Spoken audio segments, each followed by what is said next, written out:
do you guys, like, all four go about being a part of it all? Well, there's actually only 3 of us, not 4 of us. Same thing.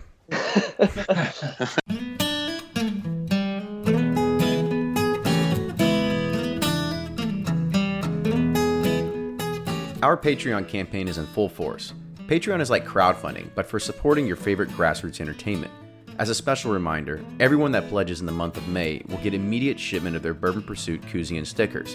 We have pledge amounts ranging from $1 to $50 a month. But what's in it for you, you may ask? For $1 a month, you get Patreon-only unedited content that doesn't make it in the show. In fact, today's episode has an additional 16 minutes of content you can only hear on Patreon. For $3 a month, you get a Bourbon Pursuit koozie and sticker. $5 a month gets you a Bourbon Pursuit t-shirt and entered into a monthly drawing for random swag. At $10 and $50 a month, we'll even send you a bourbon sample from the bar, including Pappy 15. We want to say thank you to everyone that has pledged, and we hope that you enjoy this podcast enough to help and support us. Your support is there to upgrade our podcast equipment and to continue to have awesome giveaways for our fans. So please visit patreon.com. That's patreon.com/Bourbon Pursuit.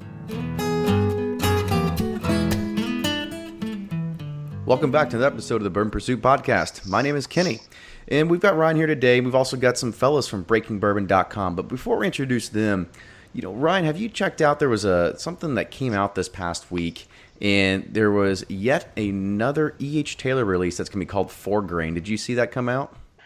I did not. I'd seen the release calendar where there was going to be an OFC in the seasoned wood this year, and because of Cured Oak last year, everybody's going to be hyped about the E.H. Taylor releases, but I did not see it, and I do not know much about it. What's going on with it? Well, so this is something, and it's something that, of course, anything that hits the market, it's automatic news on Twitter and all the groups and everything like that, and everybody gives up in arms. But, I kind of look at this, and I think, first it's called 4 Grain. I saw somebody that made a pretty funny comment. They're like, I guess it's corn, rye, wheat, and maybe quinoa or something like that. Like, what's that other grain?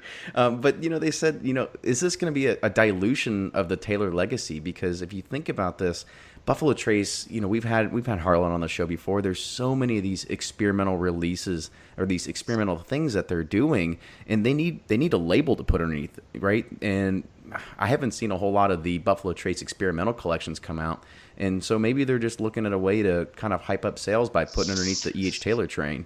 Yeah, I kind of wish they would leave that label alone and just keep it what it is. I was fine with the Cured Oak, I guess, because it's probably in my top 3 bourbons, but the seasoned wood I had a little taste of and wasn't a big fan. But I don't like how they're experimenting with this label, just because everything I've had of E.H. Taylor has been pretty solid, so it's just kind of weird. I wish they'd keep it under the experimental collection label. Yeah, I think I could do with like maybe one new label a year, but one release a year. But when they're starting to do 3 or 4, then it's like, they're just playing us. Yeah, it's just all about the hype train, right?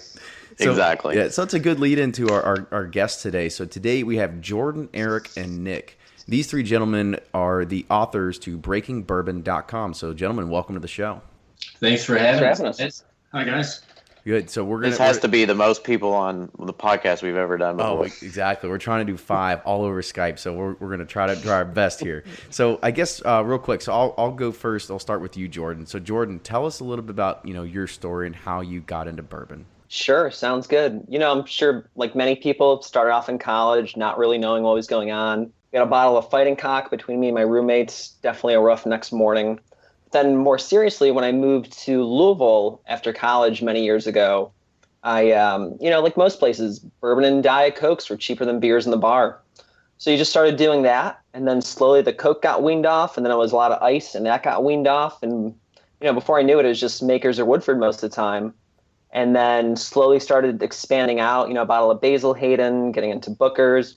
And it just went from there, and just a slow love and affinity for it that grew from it. It seems like a common tale amongst all of us, right?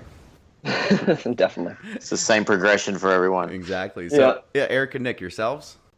So this is Nick here. So, my story, again, kind of similar to Jordan's there. You certainly, I certainly had it, but never, recognized it for what it was, so to speak. And in fact, it was Jordan's time in Louisville, Kentucky that, of course, when in Rome, inspired, trip to Maker's Mark, and flights of bourbon. We're doing a flight of turkeys, which was 4 different wild turkeys, in a bar. And then, in fact, probably maybe one of the first bourbon hunts, if you want to call it that, in Louisville, Kentucky, of course, at a time when, you could probably pick up Pappy on the shelf and quite frankly didn't know what Pappy was, but then kind of went from there. He went from having a bottle, in the cabinet, to a few, and of course get into that, later on as that progressed. But how I met bourbon.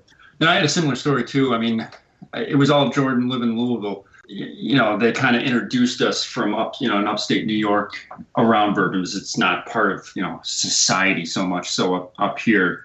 So it was the many, many visits to Jordan down there that, every bar has it. Every restaurant has it. You have flights. You have these options. You have liquor stores that have large selections, unlike anything we get up here. And that has changed over the years. But definitely at the time, we had more experience, exposure to it, really. So the spark was ignited. And how did that lead into you all coming together and wanting to start a website? So kind of talk about the fascination and how that grew to the point where you said, okay, I think we could have some fun with this and start blogging and making articles and so on and so forth.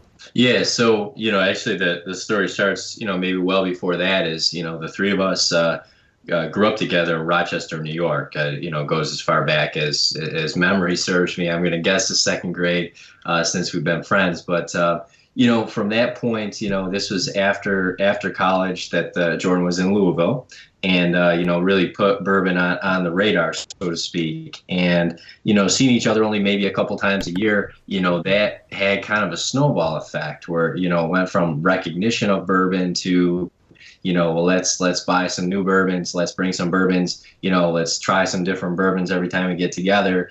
We had a get together, and Eric was living in Rochester still at that time, Rochester, New York, and we were getting together for the weekend. And we said, hey, let's kind of do like an official, bourbon tasting. Buy Glencairn glasses and really, take some notes and get a little more in depth with it. So we probably bought way too many bottles, leading up to that. I'm going to say we each brought maybe 15 bottles to the table that weekend. I don't think we got through all of them. I want to say we maybe got through like 30, 35 of them at best. But from that point, bourbon became more of an everyday discussion, and we started this Google Hangout at that point and realized, we're talking about bourbon every day. We're starting to look for different bourbons. We had never really been on our minds that much before. And so a few months later, the idea came up, why not start a website, or a blog? So around 9 months or so of planning, tweaking, trying to get the design, the look, the feel the way we wanted. And, the layout the way we wanted. We went through around 10 iterations of kind of what Breaking Bourbon could have looked like until we landed on, the basic concept and layout that you see today. Aside from some minor tweaks over the past few years, that concept has remained about the same.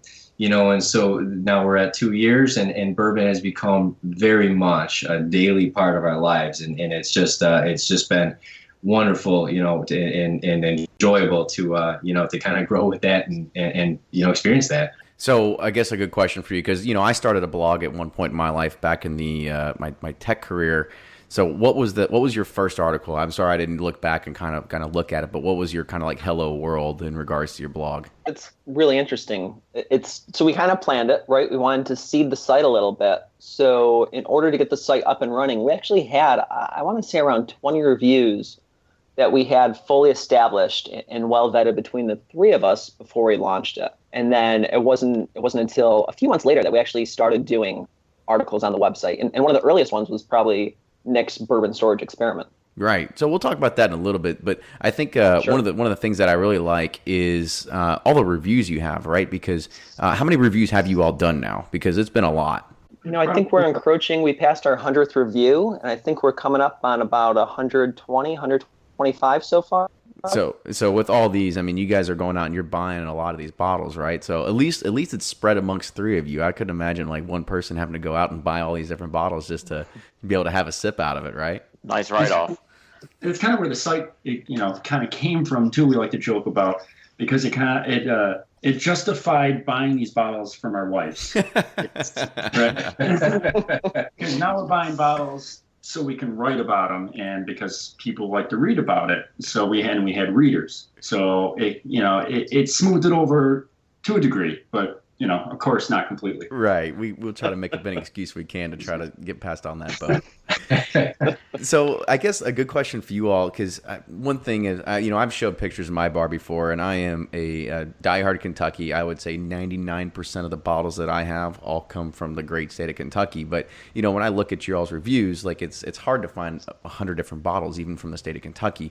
So kind of give us at least some of the readers, like a good glowing difference of what's something that's very different that you would find from Kentucky versus something that's from out of state that you would get. I mean, I'm looking at the website right at the front of me, something that's like a barrel versus a Hill Haven versus something like that. Yeah, sure. So this is Jordan. I think one of the benefits that we have is, we do a lot of reviews both in bourbon from Kentucky, and then thankfully my job really allows me to travel all over the place. So I've been able to get a lot of small distilleries, in different states, and get a lot of their bottles and really try them out. And it's always interesting. I mean, clearly what Kentucky is going for is age in stock, right? A lot of these small upstart distilleries, and we've seen some good ones, we've definitely seen some bad ones, but it all comes down to they just don't have the age or the stock to go through to come out with some of their releases. But it is really interesting to see the different grains or different regions of the country and how aging affects the product they're putting out. Me, Nick, and Eric all have a lot of fun with looking at different bourbons, especially ones that are outside of Kentucky. So let's take Smooth Ambler out of this because they have a pretty good array of stock. So if you had to choose a state or a different bourbon or whiskey outside of the state of Kentucky, what are you going to go with as something that ranks up towards the top for you? One in particular that the question broke up a little bit, but I think you're looking for one that jumps out is the Hill Rock Estate Solera aged bourbon. Now, granted, some of that was sourced, but that just has just this layered depth to it, and that is one that we reviewed recently. That it is just really delicate and has a lot going on. It's very subtle with what it has going on. It's not a cheap bourbon by any means. It's around $90, but that's one that stands out, and it's always a treat to have that one. Of course, it's not a treat to pay for it, but that's what it is. There's another really interesting one for folks, something you don't see a lot, but one of the distilleries we toured, Catskill Distilling Company in New York State, has a buckwheat whiskey. And it's one of only a few buckwheat whiskeys, at least that I've heard about, that's made anywhere. And they use the buckwheat grain. It has kind of a different earthy, taste to it, but it's something you can't get, anywhere else, or you don't really see anywhere else. I was about to say, that's the new one for me, Ryan. Yeah, I'm reading about this Big Bottom small batch. That looks pretty interesting, and it's got one of your highest reviews. Go over that one a little bit. Big Bottom is a distillery out of Oregon. They're really cool in the fact that, they're like many distilleries, they're distilling their own spirit currently, but in the past they've sourced their spirit from other distilleries, but they took it a step further. Not only did they source it, they also then let it age for a few additional seasons inside of Oregon to really show, the variation of that Pacific Northwest climate, how it has on the aging process. So they make some really great products. That Big Bottom small batch, that single barrel, was really quite delicious. And I think we're all looking forward to seeing the future products that come out of that distillery, especially using 100% of their own spirit. Come in contact with some of these distillers. So strictly from traveling, or people sending you stuff? We do accept samples, but a majority of the small distilleries that we're able to review for the site comes a lot. This is Jordan again. Thankfully, I'm able to travel a lot for my job. Takes me to all random places. And of course, wherever I go, I always look for a local distillery and a local liquor store to see what they're carrying. And if there's something new I haven't seen that we haven't reviewed before, always try and pick up a bottle. Nice. Big Bottom's about to go crazy on the secondary market after this. And so the last thing about your reviews I thought that was really interesting was your 100th review. You did a tribute to Bottled and Bond. So talk about that one real quick. So, that 100th review, you try to do something special, that kind of thing. The idea of Bottled and Bond, obviously 100 proof. And, we kind of couldn't really think of what's a really special single bourbon to do, a review on. And, others, in fact, Sign D, I'm not sure if I'm pronouncing that right, but, kind of bourbon blogger friend of ours did a kind of tribute to Bottled and Bonds for his 100th review, and really thought that was a great idea.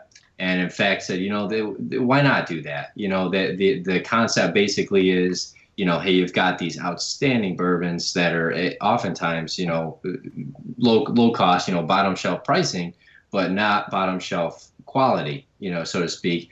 And since we try to, kind of cover the realm of the high cost special releases that are hard to get, as well as, those that are everyday bourbons that are, lower cost and affordable and attainable and that kind of thing.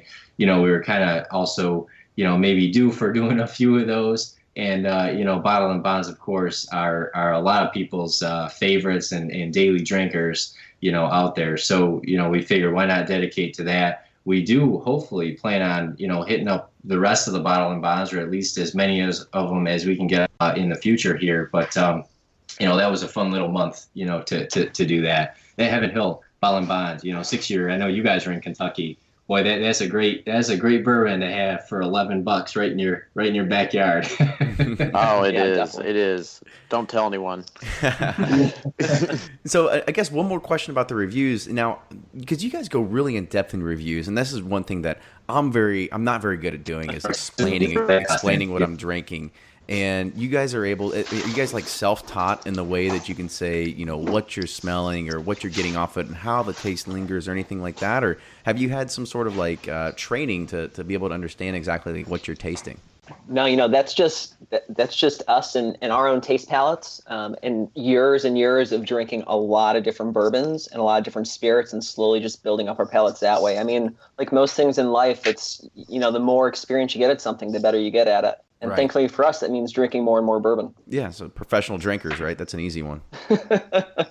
Yeah, it's honestly at the end of the day, as some people, sometimes even we might, maybe sound like experts, so to speak. But, I always like to say at the end of the day, we're just regular guys who drink a lot of bourbon. I mean, anybody can, if they really, if you're thinking about it, they may taste different things than us. Other people are going to taste things we don't taste. I mean, there's really no right or wrong answer. You like what you like. Every palate is different. That's sometimes those comments come in of, how could you possibly, have thought this was that good, or how could you have possibly thought this was that bad? And it's that idea that, well, it's fine if you disagree. Not everybody has to like the same things. That in fact, it may taste very different to somebody, than it does to us, so to speak. So even those newer drinkers, I think, who are maybe starting to get a little more technical, but maybe get intimidated by, those tasting notes and our tasting notes, or anybody's, that has that, by any stretch of means, it's anything but that. It's a way to try to explain, some of those nuances that we pick up, that somebody else may or may not pick up. They may pick up more, but that idea that anybody, at any level, can experience bourbon, for how they want to experience it, and there's really no right or wrong. There's no, this is good, this is bad. It's whatever you think it is, Absolutely. So we headed at it earlier and talking about the bourbon storage experiment. So give the listeners an idea of what this bourbon storage experiment was all about, and then some of the findings as well. So the basic concept with the storage experiment was to, take those, those qualitative things that you kind of hear of what people kind of notice in their bourbon over the years, and generally how people talk about, how they think it should be stored, the ideal conditions, things like that, and say, let's put it to a test. Let's just see how some of this stuff turns out for our own fun, but why not document it for the site too, since we had that outlet. And so the concept there was not necessarily to put bourbon through like real world storage and ideal, situations, but more, let's test the extremes of these situations to see maybe just how bad it might get. And so it laid out the concept of let's taste this thing over, bourbon over a 2-year period, basically trying it at 6 months, 12 months, 24 months, which is coming up in August. So we'll be posting those results soon. Gotta be honest, I'm a little bit nervous about drinking someone's bourbons after having the 12 months.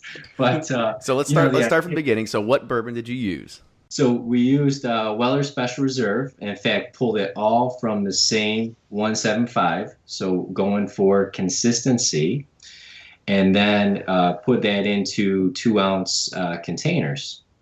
And then what those containers were a full container, a 2/3 and a 1/3 container, so that then you take each of those containers and you put them into 3 different storage locations: a refrigerator, a dark closet, and in direct sunlight. And the concept there is then, all right, so now we're going to test one of those container groups at 6 months from each storage location. We're going to test another container group at 12 months, and we're going to test another container group at 24 months. And we're going to see how these different fill levels and different storage locations over different periods of time kind of affect the bourbon, and see just how bad it might get, or maybe where the best bourbon might lie by a comparison. So I'm gonna put my hypothesis in here real quick before we get to the results. Right, I'm gonna go ahead and just guess that the best storage location is gonna be in a dark place, and the worst is gonna be in direct sunlight. But go ahead, that's just my guess. Well, so yeah, and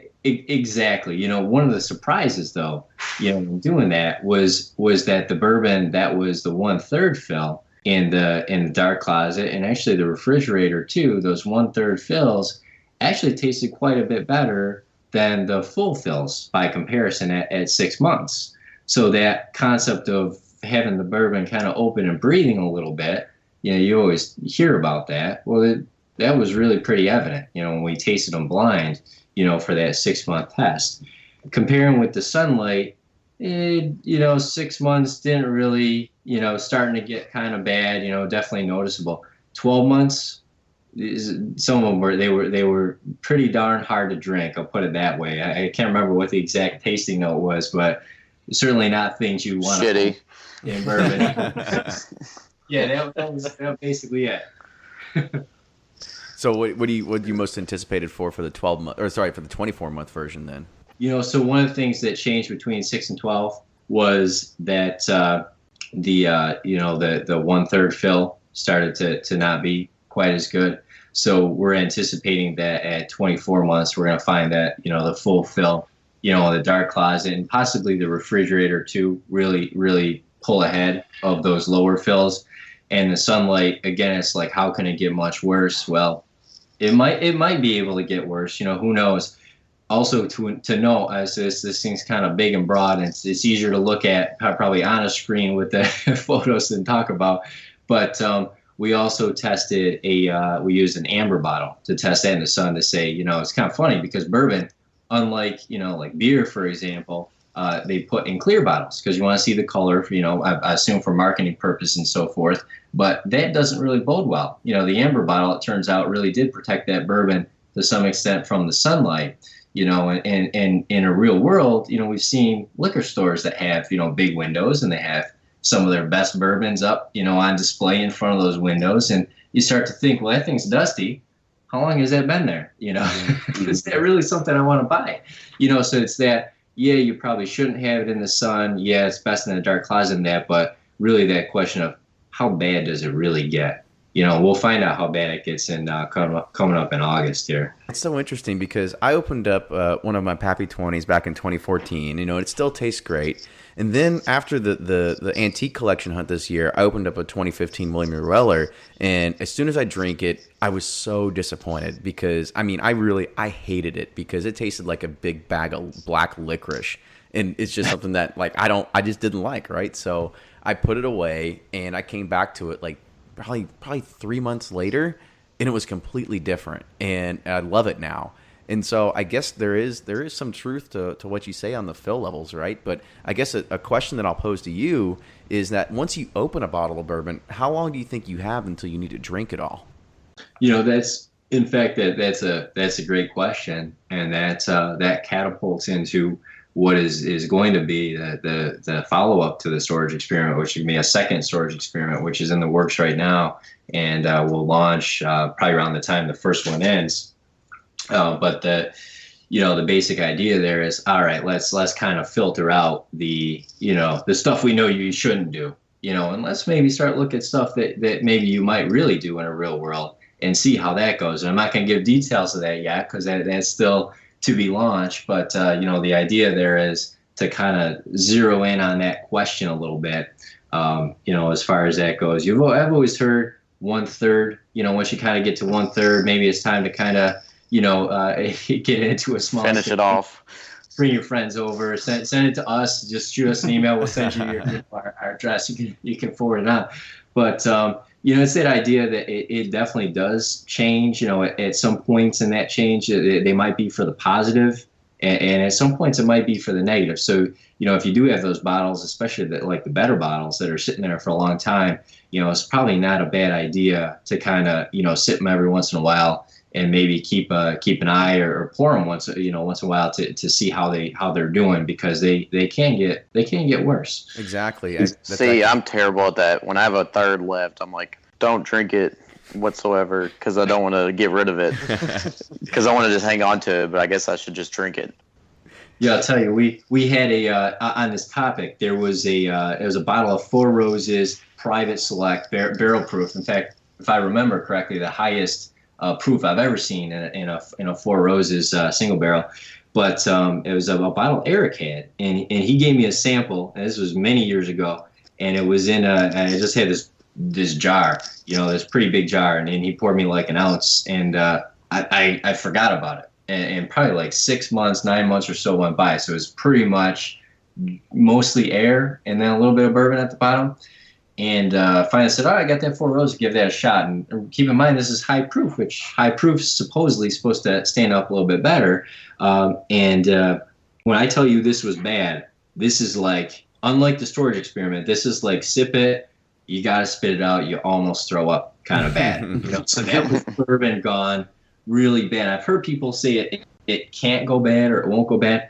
That was bad. That was as bad as it gets. I believe you. I believe it goes bad. Guys, they'll attest to it. Yeah, I mean, I believe it. Yeah, I've goes always bad. heard if it doesn't get air, then it doesn't go bad, as long as you keep the top on it. No, Yeah, I don't believe that, because as soon as if you take the top off, right, you're still letting there's more air in there that allows more alcohol to kind of dissipate or whatever the technical term is for it.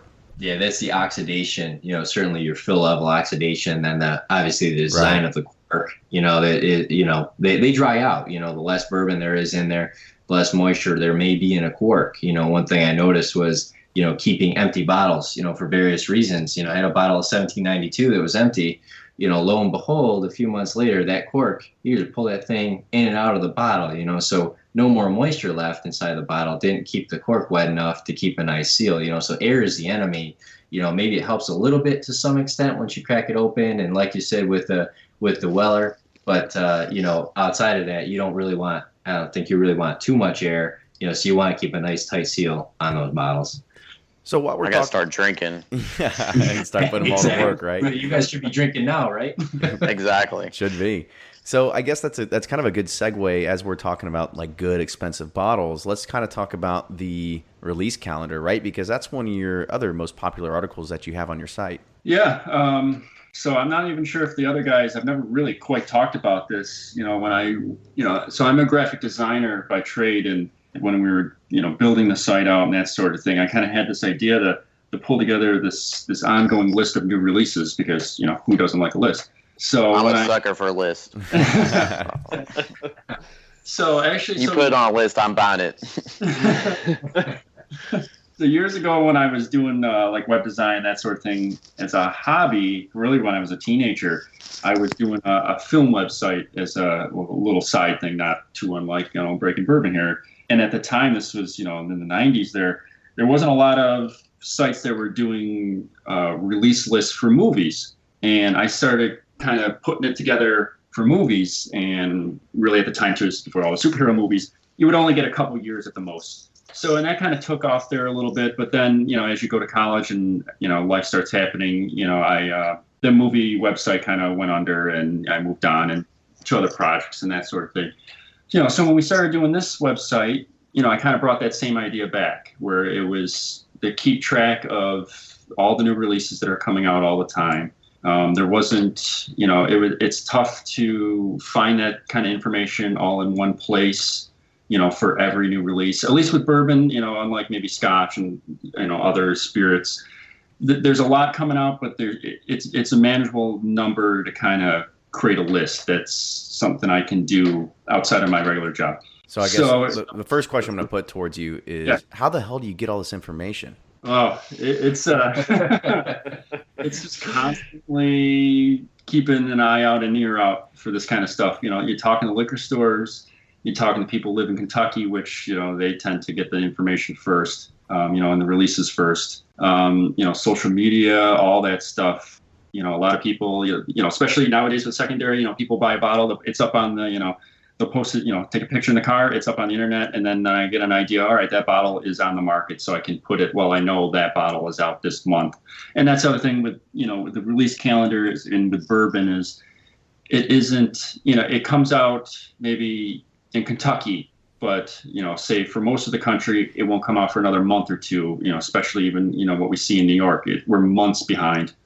So, you know, so it's unlike other media, like, you know, albums, you know, movies, video games, any of that stuff.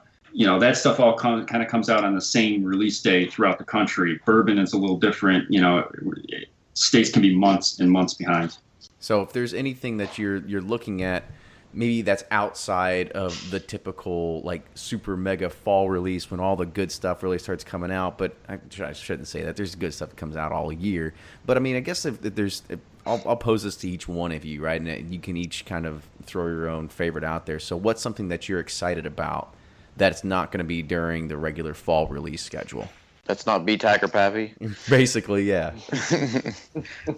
Well, we're in a good little spot right now. There's some big players coming out in the next, you know, this month and next that we don't generally see this kind of bubble like we're having, you know, coming up here. So, I mean, for me personally, it's the Knob Creek 2001, the 15-year. You know, Knob Creek's one of my personal favorites, especially the single barrel. And, you know, I'm interested to see if this is going to even improve on that more. Yeah, I'm kind of excited to see about that too. You know, that actually just hit here. So you can get actually the Knob Creek 2001. Yeah.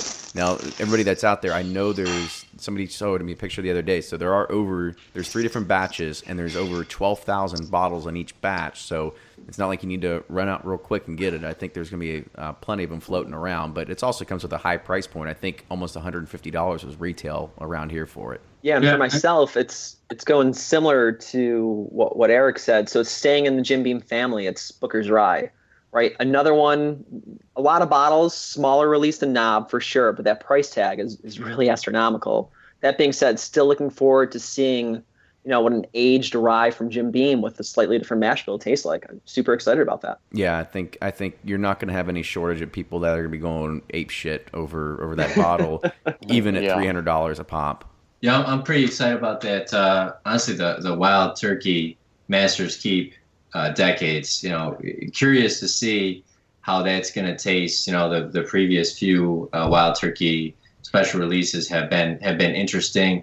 You know, what's interesting about Wild Turkey is they put out, you know, such phenomenal everyday bourbons, and then the wild release the special releases have been, you know, not necessarily, you know, is that the absolute best thing they have, you know? So I feel like they've been getting better and better, and you know, and they have a, you know, a tried and true process and all that good stuff, you know. So really excited to see kind of a higher proof on what might be maybe a kind of similar flavor profile to last year's Masters Keep. Yeah, speaking of that, Gandolfo just talked to me the other day about, and he's got some samples of that for us. So I'm interested to see that as well. Yes. Favorite guest so far. You guys need to catch up. That's right. So I guess the one thing that I'm looking forward is because, you know, after Jim Rutledge left Four Roses, there was this, you know, this huge hole, right? People were kind of like who's going to take over? Like, this guy is an icon of the bourbon industry. And so this is kind of, you know, Brett Elliott's first real kind of foray into releasing something that's special. So the Four Roses single, because actually last year they put a halt on it. There was no 2015 release of the limited edition single barrel, but now they're bringing it back. So this is called the Elliott Select or whatever it is. So I'm excited to kind of see, you know, what's going to be coming out of Four Roses. But then again, I've never had a bad Four Roses. It just depends on the price point, right? So with that, I think we're reaching towards the end of this here. So if you guys have anything other kind of closing remarks or anything you want to say, first off, get another plug to your website and how people can get a hold of you and your Twitter account and all that sort of stuff. So you can find us online at breakingbourbon.com. You can also connect with us on Instagram, Twitter, and Facebook. We use the same handle for all three. That's @breakingbourbon. Additionally, be sure to sign up for our monthly newsletter for exclusive content and to also visit the site frequently to keep up with our daily release calendar updates and weekly posts. Awesome. So also, if you guys like what you're hearing on Bourbon Pursuit, make sure you follow us as well, right? I mean, while you're following them on Twitter, make sure you follow us at Bourbon Pursuit. You can also find us on Instagram and Facebook as well as iTunes. Please also support us on patreon.com. That's patreon.com/Bourbon Pursuit. Just a final reminder, if you are supporting us in the month of May, we will be shipping out all the koozies and stickers to all those people that pledge in May, so you don't actually have to wait the full 3 or 4 months. I forget what I put on there, but it's a good incentive for you to hurry up and support us, and we can start getting those orders for our koozies in. So, Ryan, close us out.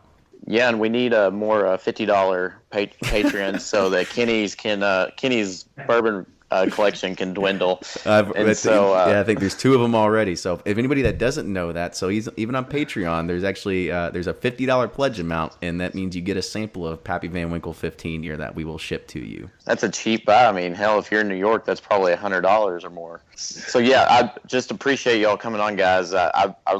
The calendar is a go-to for me, and I'm like I said, if you're a sucker for lists, the site is where it's at because it's beautifully broken down, like all the reviews by rating, by brands. It makes it really easy to kind of thumb your way through a lot of stuff if you haven't had it yet. So appreciate y'all, the work you all do. Well, hey, we appreciate that, guys, and actually didn't get a chance to say it yet, but you guys are doing a fantastic job yourselves. We've been listening to your podcast since the beginning, and just down to earth, great information, on just about on every single one.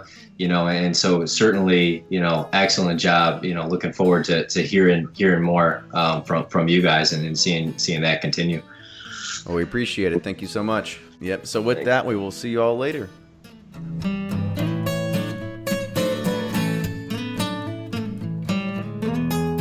This podcast of Bourbon Pursuit is in partnership with thewhiskeywash.com, a lifestyle website for news and reviews for people who like whiskey.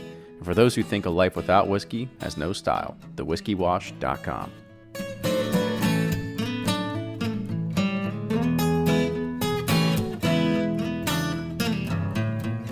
Are you still listening? Well, awesome. So I'll give you one more teaser to give you one more reason to go and support us on patreon.com.